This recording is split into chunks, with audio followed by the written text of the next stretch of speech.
Cependant, ce sont nos souffrances qu'il a portées, c'est de nos douleurs qu'il s'est chargé, et nous l'avons considéré comme puni, frappé de Dieu, et humilié. Mais il était blessé pour nos péchés, brisé pour nos iniquités. Le châtiment qui nous donne la paix est tombé sur lui, et c'est par ses meurtrissures que nous sommes guéris. Nous étions tous errants comme des brebis, chacun suivait sa propre voie. Et l'Éternel a fait retomber sur lui l'iniquité de nous tous. Il a été maltraité et opprimé.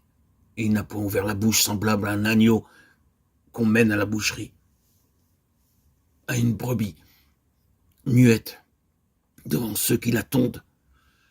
Il n'a point ouvert la bouche. Il a été enlevé par l'angoisse et le châtiment, et parmi ceux de sa génération qui a cru qu'il était retranché de la terre des vivants et frappé pour les péchés de mon peuple. Ésaïe 53, 4, 8.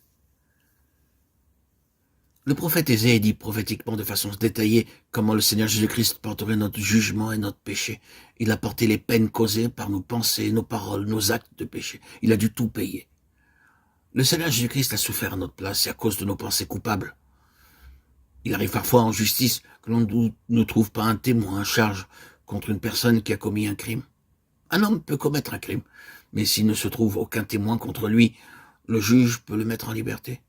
En fait, il faut qu'il y ait 2 ou 3 témoins contre lui. Dans de nombreux cas, la police n'arrive pas à trouver de véritables témoins et la poursuite échoue. Quant au Seigneur Jésus-Christ, il prit sur lui de souffrir à cause de nos pensées, de nos paroles, de nos actes, parce que nous commettons des péchés dans ces 3 domaines. Le Seigneur Jésus-Christ a porté le châtiment pour notre triple façon de pécher. On lui a craché au visage à cause de nos pensées pécheresses. On l'a injurié à cause de nos paroles de péché. Ses mains et ses pieds ont été cloués, son côté percé et son corps fouetté à cause de nos actes de péché. Il a supporté tout cela à cause de nous, afin que nous devenions absolument justes devant Dieu. Cela efface aussi le souvenir de nos péchés passés. Le diable essaie de nous rappeler les péchés d'autrefois, mais nous pouvons dire « Oh Seigneur, le diable me rappelle mon péché. Mais Seigneur, tu as été fouetté, meurtri, insulté à cause de moi, et tu as effacé ma condamnation, me rendant juste au moyen de ta justice. » Cela nous donne la parfaite liberté et la hardiesse de nous rendre en sa présence. Et l'encouragement pour nous relever de toutes nos chutes quand nous tombons.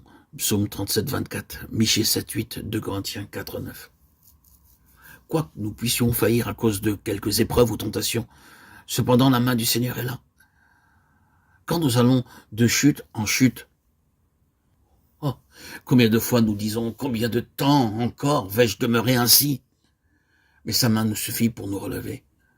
Nous connaissons beaucoup de personnes qui ont échoué pendant de nombreuses années et qui aujourd'hui ont été restaurées par la puissante main du Seigneur et ont vaincu leur faiblesse. Peu importe la gravité de notre chute dans quelques péchés, il est toujours prêt à nous pardonner, nous relever par sa puissante main, car le Seigneur a payé entièrement le prix pour nous racheter de tous nos péchés. Oh, peu importe la honte, l'humiliation de notre péché. Nous pouvons invoquer par la simple foi le sang rédempteur pour la purification et jouir d'une pleine liberté en la présence de Dieu.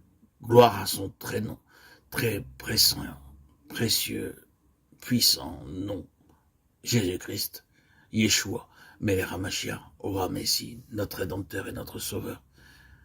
Merci Seigneur.